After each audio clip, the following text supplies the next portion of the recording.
Welcome to Season 3 of the Grow Your B2B SaaS podcast. In this podcast, we cover all topics related to how to grow your B2B SaaS, no matter in which stage you're in. I'm Joran Hoffman, the host of the show and the founder of Redditus, which is a B2B SaaS that helps other B2B SaaS companies to set up, manage, and grow an affiliate program. This basically means I'm going through the exact same journey as you are, experiencing the same issues, having the same questions. And this is the reason why I started the podcast in the first place. Getting advice from industry experts on a specific topic. So if you like this content, make sure to follow, subscribe, review the show so we can help as much founders as possible. Let's dive in. In today's episode, we're going to talk about how to audit your SaaS growth. My guest today is Asia Orangio. Asia is the founder and CEO of DemandMaven, a growth consulting firm that helps SaaS companies to find their best growth opportunities. Asia is a regular speaker on the big SaaS events. She runs her own Substack newsletter. She's a mentor at Tiny Seed. And before this, she had multiple roles within Demand Gen, has been a board member at Moz until they got acquired in 2021, and a mentor in various SaaS communities. Definitely a mouthful over here. I'm really pleased to have her on the podcast today, so let's just dive right in. Welcome to the show, Asia. Yes, thank you so much for having me. Pleasure to be here. No worries. And I always start with a really Dutch blunt question. Why should people listen to you today? You should listen to me because I have been working with and talking to SaaS founders and SaaS growth teams for the last 6 years. I've worked with hundreds of them at this point, and I've seen everything from 0 MRR all the way up to 500 million ARR. So I have quite literally seen just about every single stage of growth, everything from very early stage MVP up to growth stage, traction stage, and then of course, scaling up. And when it comes to growth, of course, it's holistic practice, but you should listen to me because I've been helping companies of all shapes and sizes accomplish it and do it. And that's my answer to that question. Nice. I like it. I always start with the real basics. What is SaaS growth in your point of view? So is it purely revenue, or do you also consider other things within SaaS growth? Sure. To me, what SaaS growth means is it is the holistic practice, the combination of all of the various growth functions of the business working together to achieve the desired outcome. It could certainly be revenue. It could also be growing the customer base. Traditionally, I think what we see is we want to see increases in revenue, but this also can speak to, of course, profitability and sustainability. Ultimately, the desired outcome is what we have to align around whenever we're thinking about growth. Traditionally speaking, I think historically speaking, we've seen it be about the numbers and less about profitability. I think that story is changing, especially in today's fundraising environment. But that's the way that I think about growth. It's not just about marketing. It's not just about acquisition. It's about the whole piece of the puzzle. It's about also activation, retention, engagement, monetization. So it's about all those things working together. And then, of course, the team and the people and the processes and the tools that you use to make those things work. Yeah, really nice. I think you mentioned the entire funnel over here already. We're going to talk about how to audit your SaaS growth. I guess maybe then one really basic question still, why should founders care about auditing their growth? So a lot of times when we think about troubleshooting in our businesses in general, a lot of the times it feels like there's always like the one KPI that's like sticking out like a sore thumb. But sometimes when we do like a full analysis and we're looking at the whole business and we're looking at from top to bottom, from left to let's look at the whole entire thing. A lot of the times we find that the KPI that is the thing that seems to be the most bleeding or hemorrhaging or whatever it is. Usually there's other indicators in other parts of the business about why that's happening. So when I think about why should we be auditing growth, you might have in your head that there's this one KPI that you need to improve. You also might not be clear at all about what the KPI is or sets of KPIs are. If we never audit or analyze what growth is looking like, how it's performing today, then we run the risk of not knowing exactly where to put our focus and exactly either what KPI to improve or what outcome to achieve. It could be very much a quantifiable thing, but it could also be a little bit more qualitative. But when I think about auditing growth, usually it's because there is some fundamental challenge in the business. And it could be that we're troubleshooting growth, like something's not working as well and we need to figure out why. Or it could be everything's going great. What are we missing? What are the opportunities that are available to us that we just don't know about? So that's how I think about auditing growth, and why we should do it is, of course, to make sure that we don't miss the boat. We don't miss out on the things that could, of course, be giant red flags and we just have no idea. Yeah, yeah. But the funny thing you said is, even though there are no red flags, even though things are going really well, you should still always be auditing your growth. Absolutely. Absolutely. There's no shortage, of course, ideas and things to do. The list is always and forever growing. But what I find a good audit process will do, though, is it'll actually create focus and alignment around, okay, what is actually the most important thing to do? And that's really tough to do in isolation. It's also really tough to do just looking at the one KPI. It's much easier to do when you look at the whole picture all at once, and you can zoom out and take the bird's eye view and ultimately be a little bit more strategic about how you approach it. So, totally. Yeah, and at the beginning you mentioned you help starters from early stage to later on. Like, from which point should you care about auditing your growth? I would say once you get that first 10 to 15 KMR, even the smallest analysis will help. And there's like a few KPIs that I can think of that would certainly indicate that there needs to be a focus in particular areas. I think most founders and their growth and product teams are so concerned with product market fit in the beginning, and that should certainly be the case. I'm not saying that's not the case. But once you start getting your first 50 customers, your first 100 customers, then you can start to think about, okay, where are my opportunities? What's working well? What's not working well? And also, what's working well and not working well within the context of everything else? Getting that full picture is what's important. But I would say you can start very early. There's certainly a stage where maybe it doesn't make sense, such as like you're in the customer discovery phase and or like you're in the process of building an MVP. Probably you don't need like a growth audit at that point. But once you start seeing, okay, we've got our first 10, we've got our first 30 customers, we've got our first 50, usually that's an indicator of we need some kind of process, even if it's a minimal one. That's a good bridge to the next question regarding processes. Do you have any strategies or processes you can share which people can use to audit their growth? Absolutely. So the very first step with conducting your own growth audit for your own business is really to identify what the goal is. So why are you auditing growth? What is the thing that you're hoping to achieve? Being careful, of course, that we want to form a hypothesis, but we don't necessarily want to succumb to confirmation bias. So for example, maybe we want to really understand how acquisition is performing, and also maybe our ultimate goal is to leave or walk away with really clear takeaways on what to do in acquisition to improve it. However, we want to also make sure that we don't lead ourselves down a path that implies that that is the answer, especially if acquisition actually turns out to be fine and it's actually retention that's suffering. The ultimate first step is really to just form your hypothesis of what are you hoping to achieve? What do you think is actually happening? And keeping space for being proven wrong, of course. The next step is to either do one of two things. You're either going to align a team that's going to help you gather data, or you are going to decide to take this on yourself and you're going to carve out some time. This is not a done in a day type process unless you are very small and like you're tracking everything. Usually what ends up happening with a growth audit is you're ultimately gathering data not just from one part of the business but from several parts of the business, both from a performance metrics level basis to a financial perspective, and then also ideally to a qualitative perspective. So when I do this with companies, it takes about 4 weeks. But if a team were to put their heads together and to really dedicate time and energy to this, they could get it done in a week or two. But if it's just you, maybe you're earlier stage, maybe it's just you on the team, or you have a small team of developers or engineers or what have you, this is probably going to take a few days. So I would just set aside some time. And then if you can assemble a team of people to help with this, great. Tapping the people that you'll need will, of course, depend on your goal. What is your ultimate goal for this audit? What are you trying to understand or what are you trying to uncover?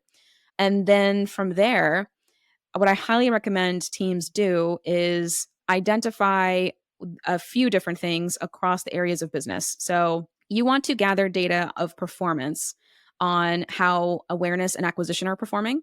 So this is, what does a funnel look like how much traffic are you getting, trials, demos, leads, etc. Next, you want to get a sense for activation. How is activation performing? So this is how many of those trials are becoming customers, how many of those trials or new leads are achieving the moment of activation. And the more that you study activation, the more that you'll learn that there's actually several points in the activation journey. And then you want to also look at retention. How is retention performing? What does revenue cohort retention look like? What does overall revenue churn look like? Do certain customers churn more than others? Like, you want to get what is the information that you're going to need from retention in particular to help inform your overall audit. And then finally, if it makes sense for you to analyze this, because not everyone does have this, but there's also expansion revenues and an understanding and an analysis of expansion. What percentage of your revenue comes from expansion? Is it really small? Is it higher? And then finally, the final layer to this is there's the business performance, of course, but then there's also team and overall organizational performance. So, are there any gaps in the team? Are there any gaps in the process? Are there any gaps in tools? Are there any gaps in maybe data or insights that you might need? And this is all, of course, dependent on your goals, but usually the data and insights gathering process is the hardest step. It's the one that takes the most time, especially if you're not tracking certain things, or if you are like, there are some founders out there that don't have subscription analytics, for example, so they don't even know what their MRR is at the tip of their fingertips, which is wild to think about. That's There's wild. all kinds of scenarios. I've seen it all. I've seen the team that's crunching numbers manually in Excel, but I've also seen the team that's manually crunching what their activation rates are without mixed panel or without amplitude. It's painful to watch, but at the same exact time, they can do it. It just takes them longer. So this is the type of data that we will need. And ideally, we are putting all of this into a doc of some kind. And from there, it really becomes about the game of identifying what's behind, what's ahead, and what are the gaps based off of where we want to be. And this is, I would say, so gathering the data is usually one of the hardest steps. The second hardest step is, of course, figuring out what's maybe working or not working. But I find with a really good hypothesis and ultimate goal for the audit, usually that goal informs how you look at this data. And also, it forces you to get really honest about how much do you trust what you have, and also what information might you be missing to make an even better decision about how things are going and what's working versus not working. But what we find is typically in isolation. So if we were to just look at acquisition and we never once considered how retention was performing, we might come to certain conclusions that acquisition is doing great, or maybe it's not doing great, and we can't figure out why, but actually it's retention that's suffering, or it's something else that's suffering. So this is why we have to take a holistic approach to this, because we could be leaving things on the table. Yeah, because in the end, you don't want to fill a leaking bucket. Like I've been the head of CS before, and we really looked at what kind of clients do we get in and why are we losing the client. So we went all the way back to acquisition at the beginning. I guess to summarize a bit what you said, like I can't summarize everything, but start with what is the goal. So form an hypothesis, gather the data. So make sure you have everything, and indeed like get some metrics in place. There are a lot of free tools where you can at least get like the basic metrics in place. How does the funnel look like? So look at the different areas: acquisition, activation, retention, and expansion revenue. Then make sure that you look at your organization performance. So are there any gaps there? And then basically conclude with what is behind, what is ahead, and where are the gaps basically. Yeah, perfect. Nailed it. You kind of already mentioned it a little bit, like companies not having the data in place or not even having the basic things in place. Are there any other common mistakes companies make while auditing their growth? Absolutely. Absolutely. There's a couple of things, and honestly more. The first is not knowing what to measure, in addition to not knowing how to interpret what has been measured. So, what I mean by that is, so if much about product management or growth, then you might know that within activation, so activation, you've probably heard of the pirate metrics are acquisition, awareness, activation, blah, blah, blah, revenue, retention, referral, et cetera. But when it comes to activation, there's tons of KPIs that you could be measuring within activation. There's net new user retention, there's daily active users, monthly active users, annual or quarterly active users. Then there's, like you could look at just direct conversion rate of trial to paying customer. That's what a lot of people will start with. And then there's activation rates based on, or cohorts even based on how many people get to the aha moment, how many people get to the primary value moment, or how many people get to blah, blah, blah. There's 20 different things that you could measure. And what I find is a lot of teams get stuck on what is the thing that they need to measure to help them make a decision. And then once they measure it, what does it mean? How do we interpret it? These are, maybe they're less mistakes and they're just more gaps. And so a lot of what we will see whenever we audit growth is there will be assumptions made about what these KPIs are and how they're performing. And what's always so fascinating is whenever you pull up the industry standard B2B versus B2C, SaaS KPIs and metrics and performance level things, sometimes what you'll find is there's a KPI that we're tracking and the team's like, yeah, this feels really good. But then when you compare it to the average, it's much lower. And that usually is a really clear, like, this is interesting. This is an interesting opportunity to further explore. We're not going to assume, of course, but it's interesting to explore it.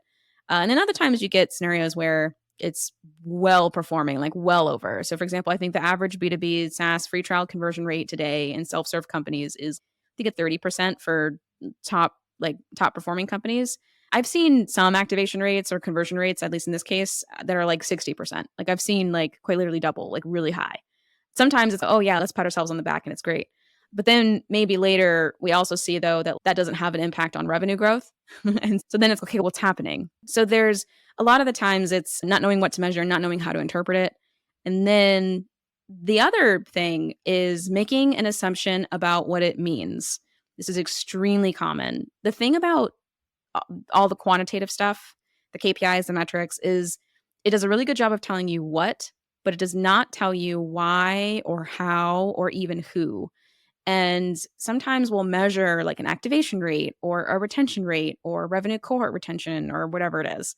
And we'll look at the number and we'll assume we know why was the website conversion rate that good or why was the activation rate not good. Like we'll make assumptions and we make them instantaneously, almost without even thinking about it. And 9 times out of 10, I will go through the report that we ultimately produce. And it's so interesting to hear people's reactions and responses like, oh, our activation rate's this way because of this. Or, oh, the reason why people don't hit the value moment is because of this. And do you know that? Or do you think that? And it hasn't been actually proven with qualitative insight. And not usually it's a hunch and it's an assumption that we've made and we've not actually validated it. And once that's enlightened, then it's usually, okay, we have some work to do. That's the work. Those are the top 3 that I see. There's more that I could list off, but those are definitely the most common. Yeah. And I think that the one making assumptions is indeed a big one. Like I even do it myself. The time of the recording for this one is at the beginning of the month. So I just wrote my update, what happened last month. I gave a lot of metrics in our channel and I did not dig deeper than just listing the metrics and then putting my assumptions why they're higher or lower. But I think also because it takes a lot of time if you want to dig behind the numbers and you might not always have the qualitative data as well. Yeah. And I think too, if you're a technical founder or if you're a technical growth leader, the thing about the unique challenge I think that technical founders have when it comes to growing their SaaS companies is like you are literally trained to, when you come across a bug, your code doesn't work. You are literally trained to come up with 20 reasons why and then troubleshoot down the list those 20 things. And the really cool thing about coding is you obviously have a really fast feedback cycle. But when it comes to growth, it's holistic. It's connected to a million other things. And usually when it comes to, oh, why is this not working the way I thought? Here's like a few reasons why. But there's no process that happens to validate which one it actually is. But it's just because I think the nature of the type of work that we're used to and growth work being wildly different, in my opinion. It's not the same feedback loop at all. But yes. Thank you for listening to the Grow Your B2B SaaS podcast. This podcast episode is sponsored by Redditus. Redditus helps B2B SaaS companies to set up, manage, and grow an affiliate program.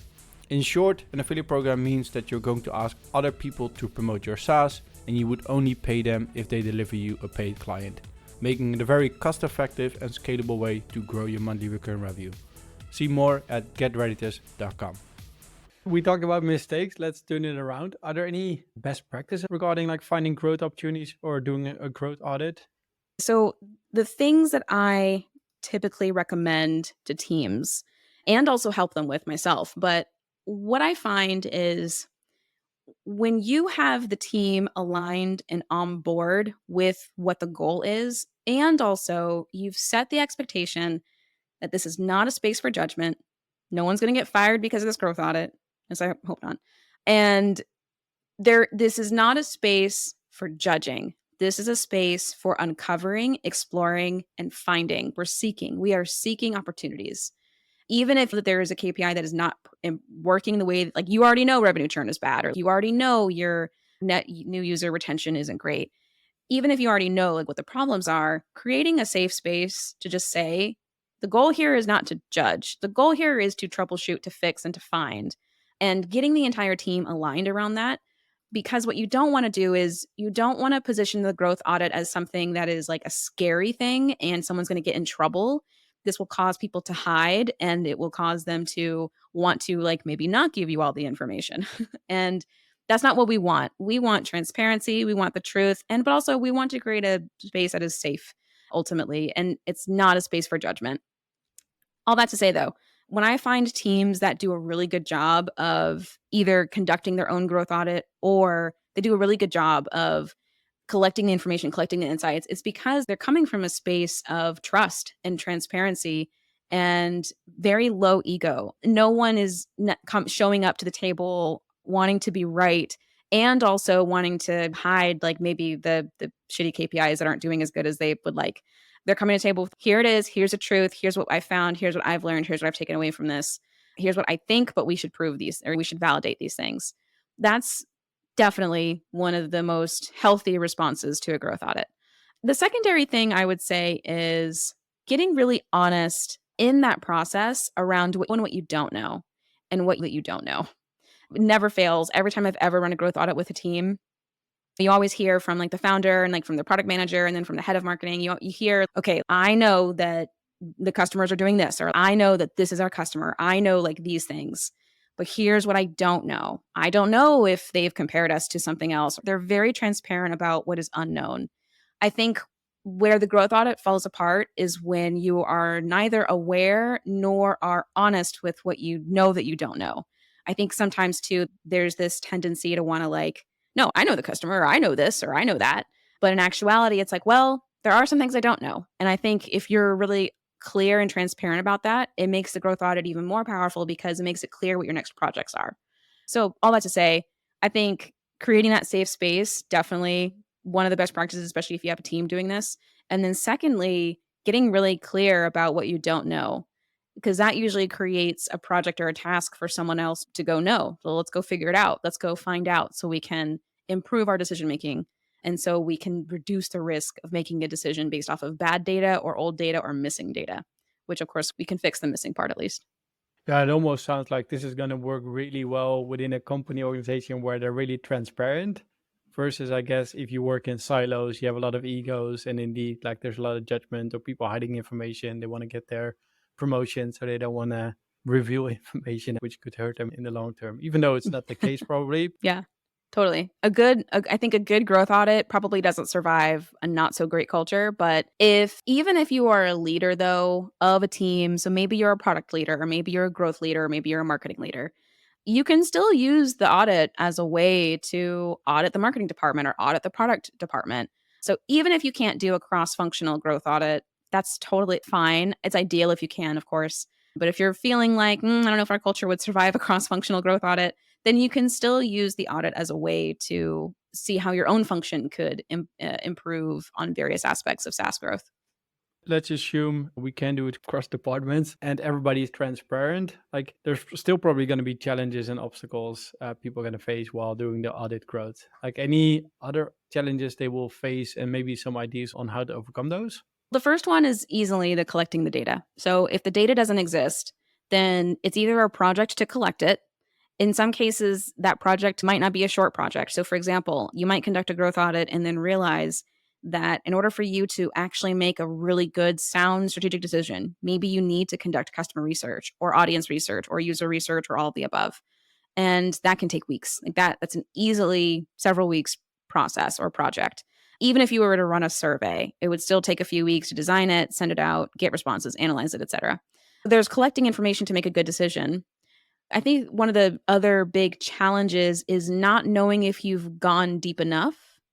But this ultimately comes down to experience level expertise and just general knowledge of how SaaS businesses grow, how they work, how they function, and at various stages. This can be remedied with really good advisors, consultants, coaches, people that you trust, other founders who've made it there in terms of knowing, have I gone deep enough? Have I looked at the right things? And is there anything else that I'm missing? It's one of those unknown unknowns. And usually the best way that we fix unknown unknowns is by leveraging people who know that it's a known and can help enlighten maybe gaps that you might have. But apart from gathering the data itself and also knowing if you've gone deep enough, the last thing truly is committing to the process of auditing growth in and of itself. It's really easy to get extremely distracted in the process. You're collecting a data point for something, you're analyzing or tearing down marketing, for example, or maybe you're tearing down something in awareness or acquisition or something. It could be whatever. You might find that you've actually uncovered another problem. And sometimes that problem is worth putting all of your energy and focus into, and then you abandon the growth audit altogether. But I find it's rare. It's usually very rare. Like it would have to be like a bug so bad or like a thing so like wildly monstrous that it's now the new focus. But otherwise, it's getting distracted in the process. I recommend that teams don't spend more than 2 to 3 weeks on this if they can help it. And if they find that there's data that they need, then they need that it's going to take them very like a long time to collect to even arrive and close out like the original growth audit process. So it doesn't take 6 months for you to do it. That's what I typically recommend. So letting this thing string out, that's another big challenge. Keeping it tight and focused. And even if you know that you need data to make better decisions in that process, making the trade-off, saying, okay, we're going to wrap this up. This is where we're leaving off. We know that we need this. Here's what we have learned, and here's what we can execute on pretty confidently. Because you don't want the growth audit to end up with you not executing anything or end up with you not making a decision about something. You want to ultimately conclude. There are scenarios where you won't be able to, but it's rare. It's very rare. Yeah. Yeah. And you mentioned it already. This is maybe even a promotional question from my side. This is why they should be working with a company like DemandMaven, right? Where you can actually help them to stay on track, stay on time, and make sure that they know the unknown, or at least know that something is unknown, and help them get unstuck, basically. Yeah, absolutely. I guess if there was one last thing I'll mention about this is sometimes the growth audit goes great, but then it doesn't actually turn into action at the end. And so sometimes it's okay, like Asia told us to do a growth audit, we did it, yay. But then it doesn't actually turn into projects and experiments after. And that's also a very big potential gap. The growth audit is done for several reasons. Usually it's to help you make a decision, but first and foremost, it's absolutely to help you make movement, action on something and do something. Like it is to help whether it's strategically planning, like maybe you're annually planning right now for 2024 and you're like, I don't know what my top growth priorities are. I think I do, but I haven't validated them or whatever it is. Just make sure that whatever it is at the end of it, that you actually do have an action plan for what to go and do next. And if you don't know how to translate what you've audited into action execution, my door is always open. I'm an open book. Any question y'all have, I will be happy to answer. But that's another potential gap. But anyway, yes. Nice. Yeah, we're definitely gonna link your profile, LinkedIn profile, and email in the show notes. You already mentioned it, 2024. I guess you already also mentioned it a little bit at the beginning. SaaS companies focusing more on profitability, sustainability. How do you overall see the growth of SaaS companies changing and maybe going forward in 2024? Absolutely. Already, the fundraising environment is completely different.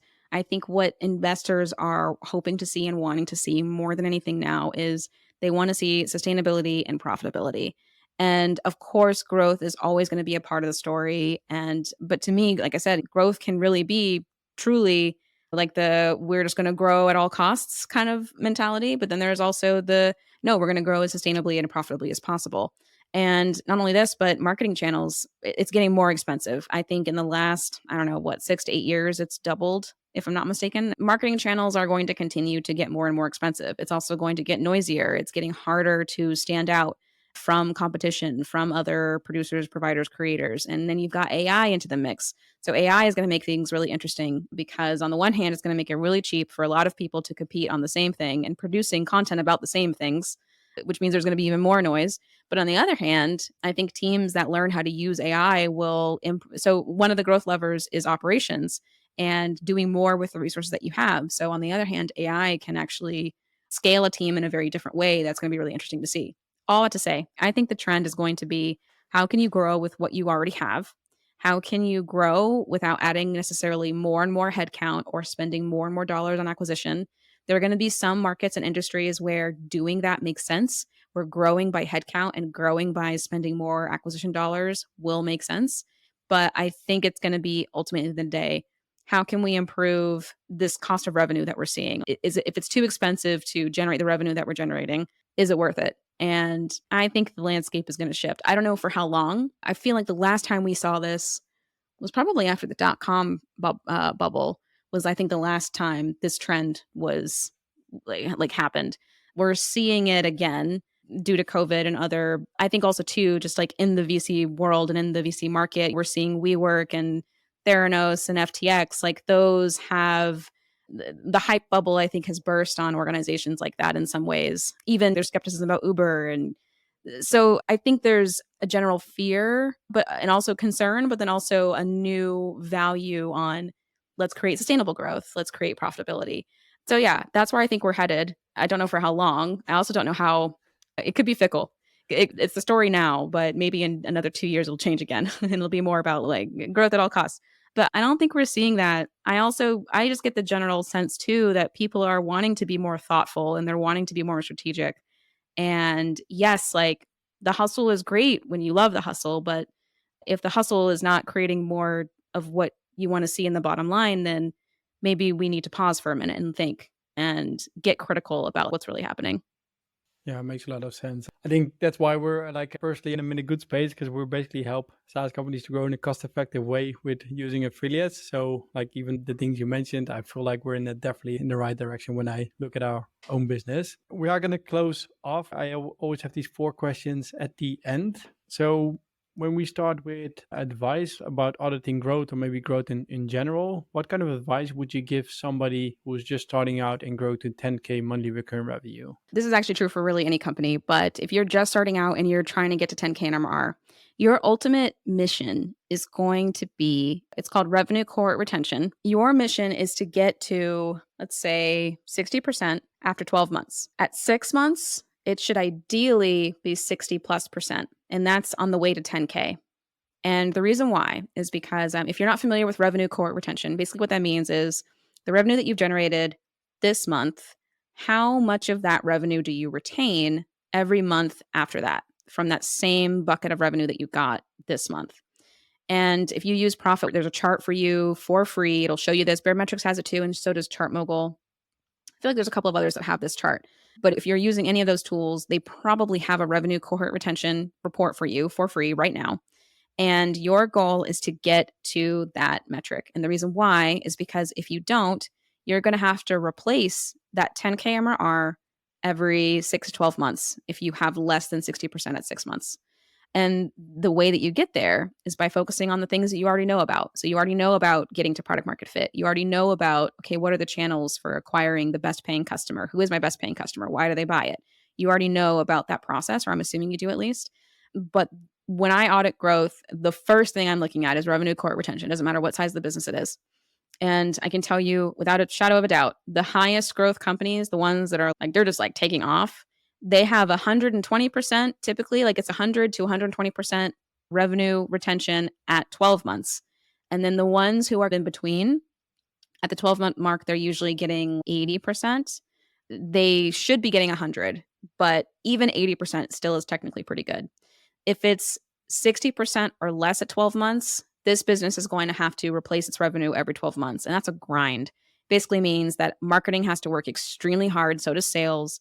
And you really only grow by focusing on acquisition. But we all know that acquisition is getting more expensive, which means that your cost of revenue might actually be really high. And also just generally, it's not going to be as efficient as a funnel. But that's what we typically see. And it's a little bit different for B2C. So B2C SaaS, we can see the 60 to 80% at the 12-month mark revenue cohort retention, and it tends to be pretty healthy.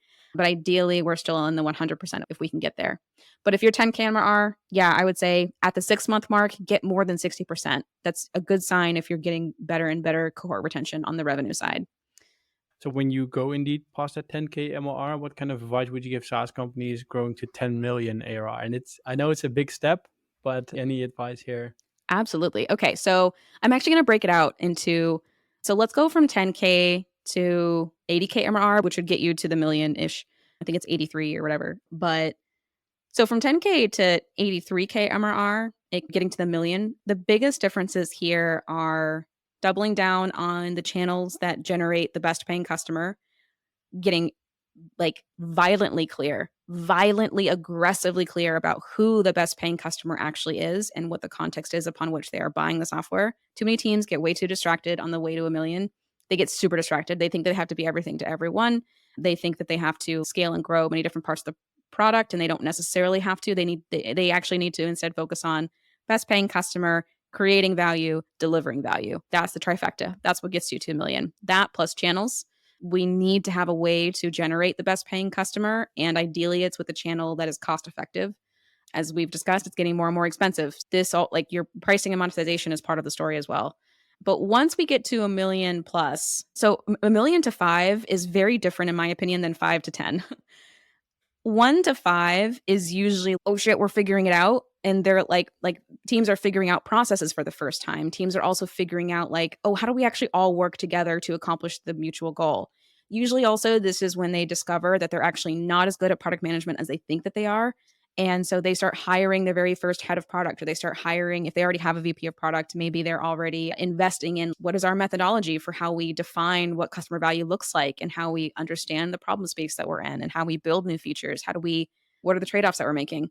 And this is also usually like 1 to 5 million ARR is usually also when teams discover what is their go-to market strategy now, because it's probably different from when they were at 20K in MRR. And usually 1 to 5, it's fun and uncomfortable at the same time because you're making trade-offs go-to-market wise.